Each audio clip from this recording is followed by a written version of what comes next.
모든 것은 가을로부터 시작되었다. 깃털처럼 가벼운 것들이 조금씩 조금씩 세상을 실어 나른다. 씨앗은 사람들의 발길이 닿지 않는 땅, 버려진 화분, 아스팔트 틈새에서 몸을 웅크리고 다음 해를 기다린다. 그 곁에 구부려 앉아 보내는 응원. 툭 힘을 내. 떨어진 단풍 사이로 노을한 꽃이 피었는데 모두가 질 때 피는 꽃이 있다는 것이, 모두에게 저마다의 계절이 있다는 것이 이렇게나 반가울 수가. 앙상한 가지 끝에 위태롭게 매달려 있던 것들이 첫서리를 맞이해 반짝이는 구슬처럼 빛이 났다. 우리도 언젠가는 그런 날 오겠지. 그런 날 부디 반짝이기를. 전소영의 연남천 풀다발의 앞부분을 읽어보았습니다.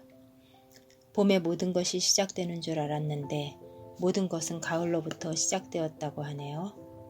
우리 주변에서 흔히 보는 풀들을 그리고 아름다운 글귀를 적은 그림책입니다. 감상해 보시길 추천합니다.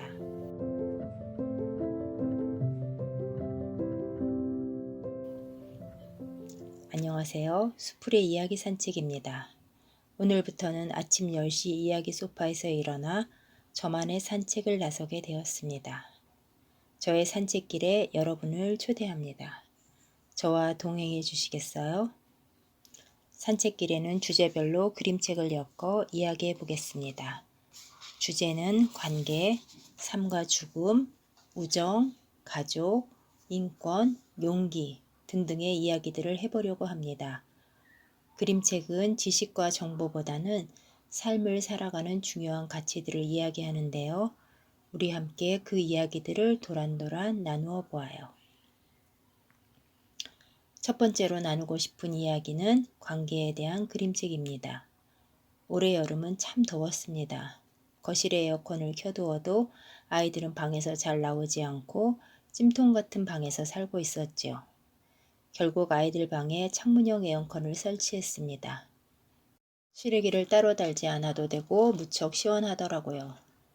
그런데 어쩜 이렇게 계절의 변화는 어김이 없을까요? 입추가 지나고 나니 정말 바람의 느낌부터가 달라집니다. 이제는 아침 저녁으로 바람이 차가워 이불을 끌어당겨 덮고 있으니까요.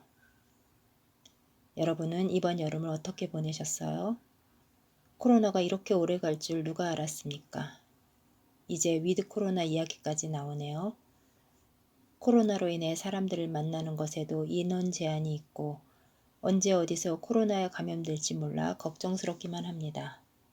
해오던 모임은 없어지거나 온라인으로 만나게 되었네요. 이럴 때 사람과 사람의 관계에 대해서 생각해보는 그림책을 골라보았습니다. 첫 번째 소개하고 싶은 그림책은 곰씨의 의자입니다. 곰씨의 의자는 노인경 작가의 책입니다. 노인경은 홍익대학교에서 시각 디자인을 공부하고 이탈리아로 건너가 순수 미술을 공부했습니다. 노인경은 책 청소부 소서로 2012년 볼로냐 국제아동도서전 올해의 일러스트레이터로 선정된 데 이어서 코끼리 아저씨와 100개의 물방울로 2013년 블라타슬라바 국제원화전시회 황금사과상을 수상했고 고슴도치 X가 2015년 화이트 레이븐에 선정되며 세계의 주목을 받았습니다. 곰씨의 의자에는 시를 읽고 차를 마시며 음악을 들으면 마음이 평화로워진다고 하는 곰씨가 나옵니다. 성격이 얌전하고 조용한 것을 좋아하는 것 같습니다. 어느 날 곰씨가 앉아있는 의자 앞으로 몹시 지친 토끼 한 마리가 지나갔습니다. 세계를 여행하는 탐험가라고 하네요. 곰씨는 자신의 의자에서 쉬어가라고 합니다. 탐험가 토끼는 자신이 겪은 모험담을 이야기하고 곰씨는 처음 듣는 유쾌한 이야기에 흠뻑 빠져듭니다. 이번에는 몹시 슬퍼 보이는 토끼 한 마리가 지나갑니다. 자신은 무용수인데 조용한 마을에서 조용히 춤을 추지 않고 깡충깡충 춤추었다고 마을에서 쫓겨났다고 합니다. 사실 요즘은 코로나로 인해 모든 공연장에 공연이 중단되어 예술을 하는 사람들이 설 자리가 없다고 하는데 참 안타까운 일이죠. 두 토끼는 서로에게 반해서 결혼하게 됩니다. 곰씨는 진심으로 축하해주고 숲속에 보금자리를 마련해 줬습니다. 토끼 부부에게서 아이들이 태어나고 계속 쉬지 않고 태어났습니다. 이때부터 소소한 불편들이 생겨나는데 곰씨는 혼자 조용히 책을 읽을 수도 없고 음악을 감상할 수도 없었습니다. 토끼 아이들은 귀여웠지만 곰씨를 가만히 놔두질 않았습니다. 곰씨가 아끼는 화분을 깨뜨리기도 하고요. 토끼 가족들은 친밀감을 내세우며 매일 찾아왔고 모두 즐거워했지만 곰씨는 사실 전혀 즐겁지 않았습니다. 곰씨는 무언가 말을 해야 할 것 같지만 어떻게 말을 꺼내야 할지 몰라 횡설수설합니다. 여러분과의 시간은 더할 나위 없이 재밌답니다. 그런데 제가 차를 마실 때 아이들은 음악을 먹고 아니 빵을 그게 아니라 제 꽃이 제가 무슨 말을 하는 걸까요? 여러분들은 이런 경우 어떻게 하십니까? 자기가 할 말은 정확하게 잘하는 편이신가요? 아님 곰씨처럼 마음에 있는 이야기를 겉으로 꺼내기를 힘들어하는 편인가요? 이야기를 꺼내기 힘들다면 그 이유는 무엇일까요? 행여 갠슬의 말을 잘못 꺼내 서로의 관계가 어그러질까봐 두려워서는 아닐까요? 그동안 평화롭게 잘 지냈던 자신의 생활을 망치면서까지 관계를 유지해야 하는 걸까요? 우리의 곰씨는 어떻게 하면 좋을지 고민하다가 그래, 그렇게 해보자 결심을 합니다. 곰씨는 어떻게 했을까요? 아무도 의자에 앉지 못하게 길게 눕기도 하고 자신이 앉을 자리만 빼고 페인트 칠을 하기도 하고 자기만 앉을 수 있는 의자를 따로 만들기도 합니다. 곰씨는 자신이 원하는 대로 성공할 수 있었을까요? 아니요. 전혀 의도하지 않는 상황이 벌어지고 토끼 가족들은 새로운 이벤트로만 생각하며 즐거워하지만 곰씨는 지쳐가기만 합니다. 급기야 곰씨는 의자에 똥을 누기까지 합니다. 정말 이렇게까지 하고 싶지 않았어. 그때 갑자기 하늘이 어두워지더니 비가 쏟아져 내립니다. 말도 안 돼. 날 보고 더 이상 어쩌란 말이야. 내가 얼마나 노력했는데 난 세상에 다시 없는 친절한 곰이라고! 저는 정말 이 장면이 가장 인상 깊었습니다. 자신은 착하다고, 온화하다고, 친절하다고 생각했는데 정말 갈 때까지 간 거지요. 자신의 치부를 들여다보게 된 것이라고도 할 수 있습니다. 나도 이렇게까지 할 수 있는 사람이구나. 나도 남들과 크게 다르지 않구나 하는 생각은 주변에서 나를 괴롭혔던 사건들과는 다르게 원하지 않는 자신의 날 것을 보게 되고 당황스럽게 되고 슬퍼지지요. 결국 곰씨는 비를 맞고 콜록콜록 기침을 하고 부들부들 떨다가 털썩 쓰러졌습니다. 예전에 이 책으로 초등학생들과 그림책 토론을 한 적이 있는데 왜 곰이 그렇게 화를 내며 울부짖었을까요? 라고 물었던 적이 있습니다. 한 학생이 자기가 싼 똥에 쓰러져서라고 하더라고요. 그때 얼마나 웃겼는지 모릅니다. 아이들은 정말 엉뚱합니다. 토끼 가족들은 정말 눈치코치 없이 막무가내기만 한 걸까요? 토끼 가족들은 왜 그렇게 곰씨의 입장을 생각하지 않고 자기들 맘대로인 걸까요? 영화 부당거래의 명대사 호의가 계속되면 권리인 줄 알아요. 그런 걸까요? 여러분 주변에도 이런 사람이 있습니까? 토끼 가족은 아픈 곰씨를 정성껏 간호해 줍니다. 정신을 차린 곰씨는 울기 시작하는데요. 눈물이 멈추질 않았습니다. 드디어 곰씨는 그동안 말하지 못했던 속마음을 하나하나 천천히 말했습니다. 커다란 용기를 낸 것이지요. 잠시 노래 한 곡 듣고 오겠습니다. 에피톤 프로젝트의 새벽녘입니다.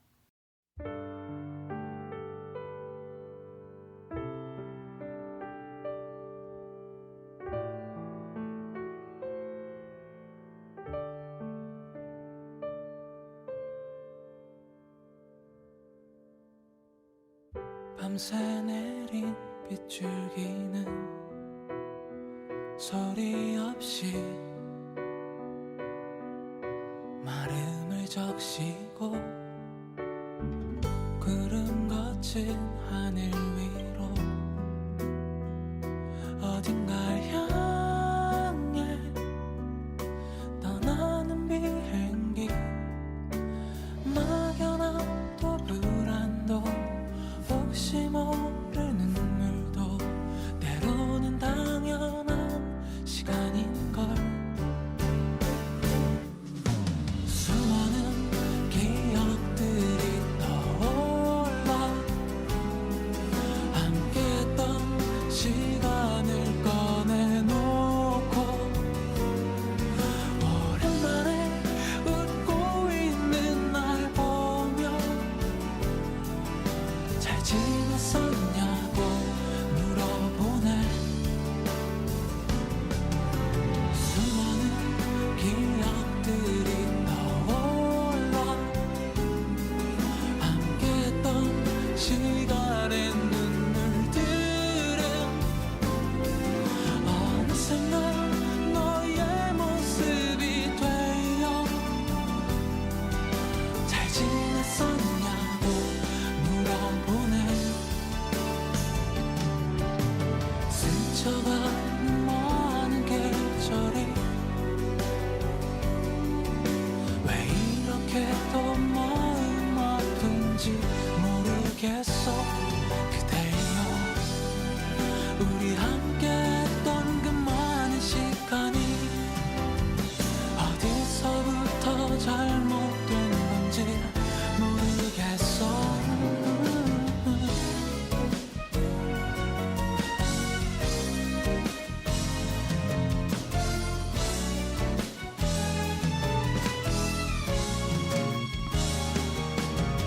수많은 기억들이 떠올라 함께했던 시간을 꺼내놓고 오랜만에 웃고 있는 날 보며 잘 지냈었냐고 물어보네 수많은 기억들이 떠올라 함께했던 시간의 눈물들은 어느새 난 너의 모습이 되어 잘 지냈었냐고 물어보네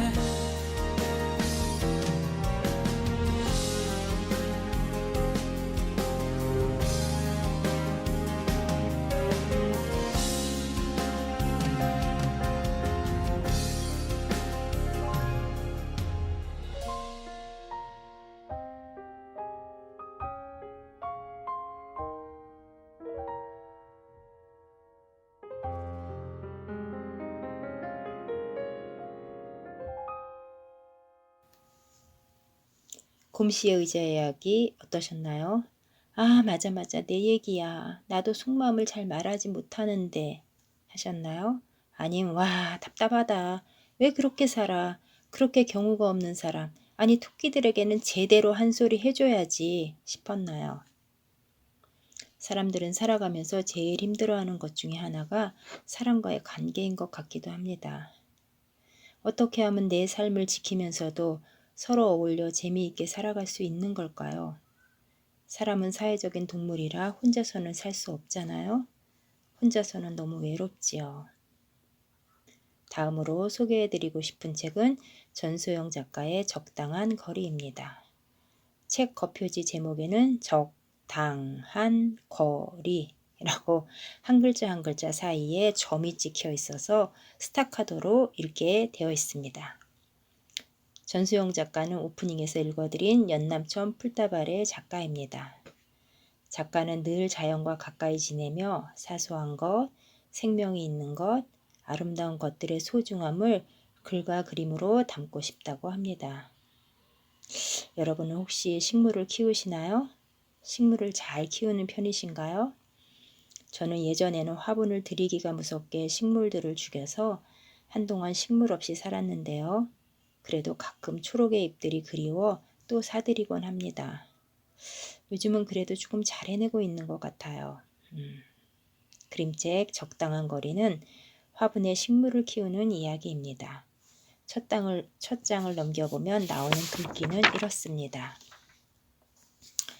내 화분들은 어쩜 그리 싱그러워? 적당해서 그래. 뭐든 적당한 건 어렵지만 말이야. 식물들도 가만 보면 성격이 모두 다르답니다. 어떤 식물은 물을 좋아하고 어떤 식물은 물이 적어도 잘 살 수 있지요.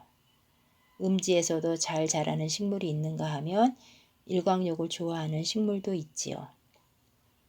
그렇게 모두 다름을 알아가고 그에 맞는 손길을 주는 것.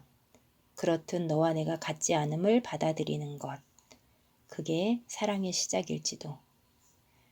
관심이 지나쳐 물이 넘치면 뿌리가 물러지고 마음이 멀어지면 곧 말라버리지요.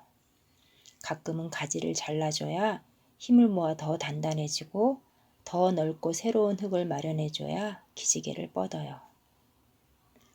안다는 것은 이해한다는 뜻이래요. 안다는 것은 서두르지 않는 것이기도 하대요. 앞서 판단하지 않고 기다려주는 것. 조급해하지 않고 스스로 떨구는 잎을 거두어 주는 것. 한 발자국 물러서 보면 돌봐야 할 때와 내버려둬야 할 때를 조금은 알게 된다네요. 사람과 사람 사이처럼요. 오늘은 관계에 관한 그림책 곰씨의 의자와 적당한 거리를 읽어보았는데 어떠셨나요? 때로는 무척 힘들겠지만 용기를 내야 할 때가 있습니다. 그 용기는 나를 살리기도 하지만 다른 사람을 더 깊이 이해하는 계기를 주기도 하지요. 용기를 낸다고 냈는데 내가 생각했던 것과 다른 결과가 올 수도 있습니다. 오랜 시간을 함께한 사람과 멀어질 수도 있습니다. 그러나 나를 지켜야 한다면 그것도 감수해야 하는 일이겠지요. 자신을 소중히 여기지 않는 관계는 정리하는 것도 방법일 수 있습니다. 한 사람의 일방적인 희생만으로 관계가 결코 오래 지속될 수는 없어요. 함께 오래오래 행복하기 위해서는 당사자 모두가 함께 그 방법을 찾아야 합니다. 적당한 거리는 어느 정도의 거리일까요? 적어도 예의가 지켜지는 거리이지 않을까요? 서로에 대한 배려와 이해가 유지돼야 하는 거리지요. 코로나로 많은 사람들을 만날 수 없는, 한 번도 겪어보지 못한 나날들을 살아가는 요즘, 여러분도 누군가와의 관계 속에서 적당한 거리를 찾지 못해 홀로 끙끙 앓고 계시지는 않나요? 친밀감을 무기로 적당한 선을 넘고 있는 것은 아닌지, 아님 나의 생활에 선을 넘어오는 사람들이 있는 것은 아닌지 한 번쯤 헤아려 보시면 좋겠습니다. 다음에는 또 다른 주제의 책들로 찾아뵙겠습니다. 댓글로 감상평을 많이 남겨주세요. 엄청 힘이 날 것 같습니다. 이것으로 수풀의 이야기 산책 첫 번째 시간을 마칩니다. 지금까지 연출의 김미연, 작가 진행의 나수키, 제작에는 은행나루 마을방송국이었습니다. 감사합니다.